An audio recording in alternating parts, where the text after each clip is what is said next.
Hello everyone. Today I'm going to show you how to find the Discord tag on your mobile device. Make sure to watch the video until the end, not to miss any important details. Like and subscribe.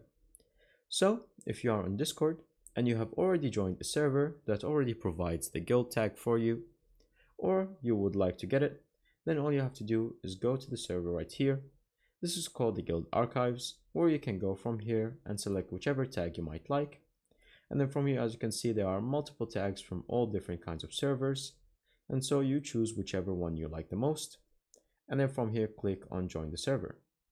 Now from there, all you have to do is go back. And then from here, you're going to go to your user profile.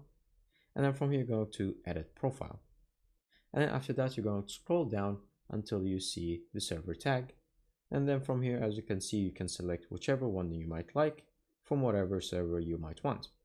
And you can join multiple servers and keep all the tags that you want on deck to change between them easily.